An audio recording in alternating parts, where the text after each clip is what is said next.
Evangelists and gender criticals generally seem to love to talk about how new and unprecedented the transgender fad is, despite our best efforts to present information showing that we have always been around, from people who have lived through much of the last century to records that show transgender clinics existed in the early 20th century, to older histories that describe transgender individuals living life and doing business all around the world. They don't seem to want to listen to us. So I'm hoping today they might listen to Jesus. As most Christians know, but few seem to think about, Jesus was Jewish, and he was a rabbi. That means he taught from the Talmud.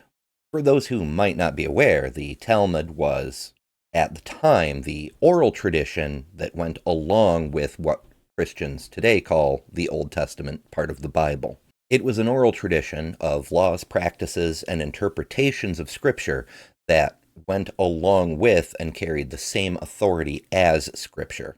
So today we're going to explore genders in the Talmud and discover what people thousands of years ago, including Jesus himself, believed about gender.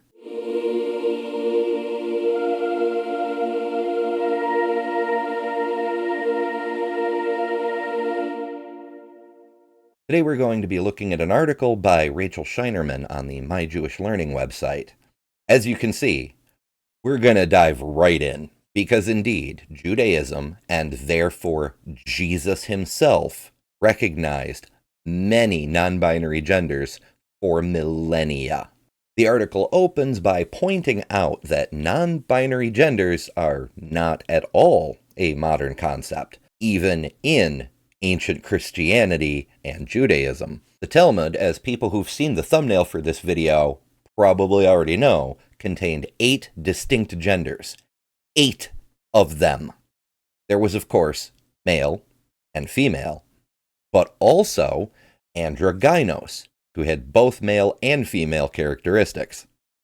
Then there was tumtum, a person with no sexual characteristics. Ilanat Hama, a person identified female at birth but later naturally developing male characteristics. Ilanat Adam, a person identified female at birth but later developing male characteristics through human intervention. Meaningful look, gender criticals. Saris Hama, identified male at birth but later developing female characteristics naturally. And Saris Adam, identified male at birth and later developing female characteristics through human intervention.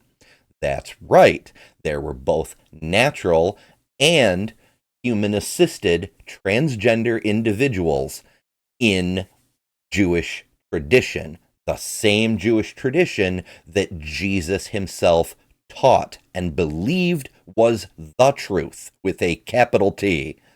It really doesn't get any clearer than that. But wait, there's more. In fact, the article goes on to say, not only did the rabbis recognize 6 genders that were neither male nor female, they had a tradition that the first human being was both. Versions of this midrash are found throughout rabbinic literature, including the Talmud. Rabbi Ben Elazar wrote that Adam was first created with 2 faces, one male, the other female.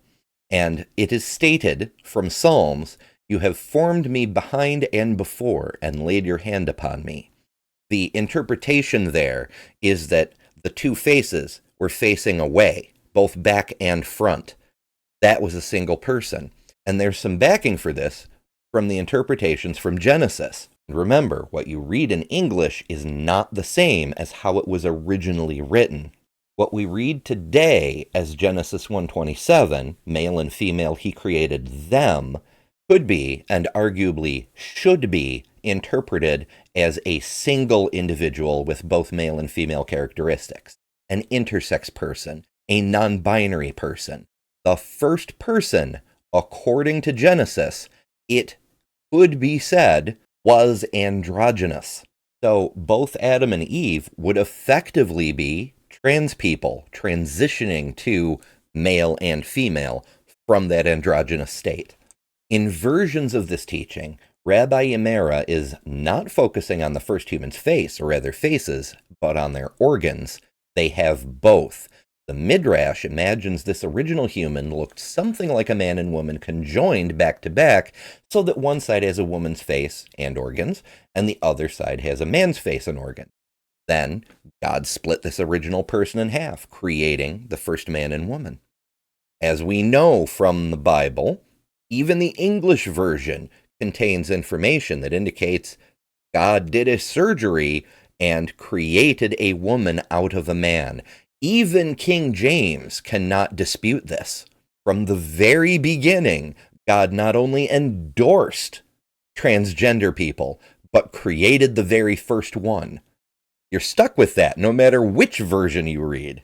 And that wasn't just a story out of Genesis. To continue with the article, for the rabbis, the androgynos wasn't just a thing of the mythical past. The androgynos was in fact a recognized gender category in their present, though not with two heads, only both kinds of organs. The term appears no less than 32 times in the Mishnah and 283 times in the Talmud. Most of these citations are not variations on Genesis, but rather discussions that consider how Jewish law applies to one who has both sets of characteristics. The androgynos is, from a halakhic perspective, neither male nor female, and is confirmed by the Mishnah, which states explicitly the androgynos is in some ways like men, and in other ways like women. In other ways, he is like men and women, and in others, he is like neither men nor women. Now, it should be noted that there is no gender-neutral pronoun in Hebrew, so the Mishnah uses a male pronoun for the androgynos, though this is obviously insufficient given the rabbinic descriptions of the person. Reading on, we find that the androgynos is, for the rabbis, in many ways like a man. They're obligated in all the commandments like a man. The Mishnah goes on to list ways in which the androgynos is just like any other person, like any human being. One who strikes him or curses him is liable. Similarly, one who murders an androgynos is a murderer. But the androgynos is also unlike a man or woman in other important legal respects. For instance, such a person is not liable for entering the temple in a state of impurity, as both a man and a woman would be. The Mishnah of Chakiga explicitly mentions both the androgynos and the tumtum as exempt from the necessary pilgrimage to Jerusalem during the three main festivals. Once again, this is Jewish law that Jesus not only knew, but taught. Continuing on with the article, as we've already stated, the androgynos was not the only person of ambiguous gender identified by the rabbis.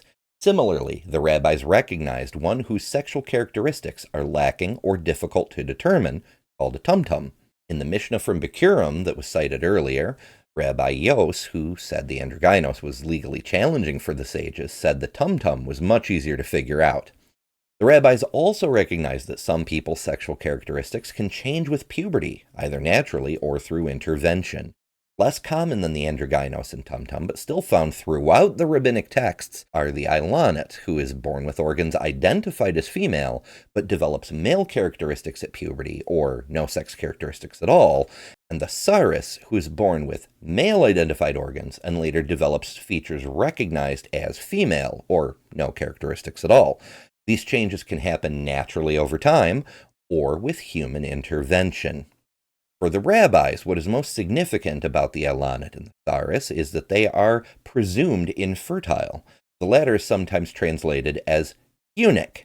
You've probably seen some videos running around lately about eunuchs specifically mentioned in the Bible. It doesn't necessarily mean one who's undergone a specific kind of extra circumcision type procedure. This was such a big deal that legal practices were established for how to interact with these people, what the non-binary people of the ancient past could do and not do, and what rights they might have. That is to say, non-binary people were a significant enough population that laws had to be written taking them into account. Back to the article, a non-binary person who does not have the same halakhic status as male or female, but is something else that is best described as ambiguous or in between, presented a halakhic challenge that was not particularly foreign for the rabbis who discuss analogs in the animal and plant kingdoms. For example, an etrog, a kind of citron that was considered to be between a fruit and a vegetable. The rabbinic understanding of the world was that most categories, be they animal, vegetable, or mineral, are imperfect descriptors of the world, either as it is or as it should be, because when humans put labels on things, we have to understand that those labels don't make reality. We're doing our best to describe the reality that exists, and no set of labels is ever going to be completely correct. The article closes out by noting that while the Talmud points to a binary axis for the bimodal distribution, even the ancient rabbis clearly understood that not everyone fits those categories. And once again, not only is that Jewish tradition, but the tradition that Jesus himself taught to the apostles who spread the word of Christianity. So, whether you're a member of an Abrahamic faith or a non-believer, there really ought to be no question at this point that non-binary people have been known to exist in large numbers for thousands of years. Whether you believe what Jesus taught or the rabbis who came before him, the evidence is crystal clear.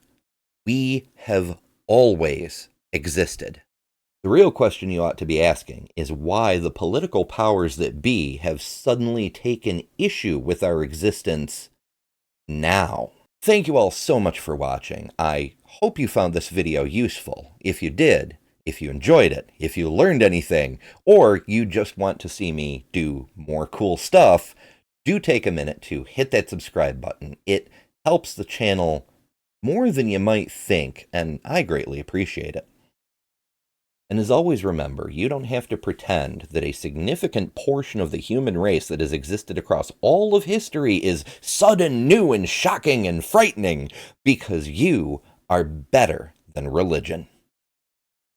That's all for today. If you like what I do and want to see me continue to do it, there are a few ways you can help. First is Patreon. That's probably the best way. Next is YouTube memberships. You can also send super chats, gift memberships, or super thanks. Those are always appreciated. Or, if you want something physical for your support, you can check out my Spring Store, with some items available directly through YouTube, and the full inventory on betterthanreligion.com. The links for everything are in the description. Thanks for watching.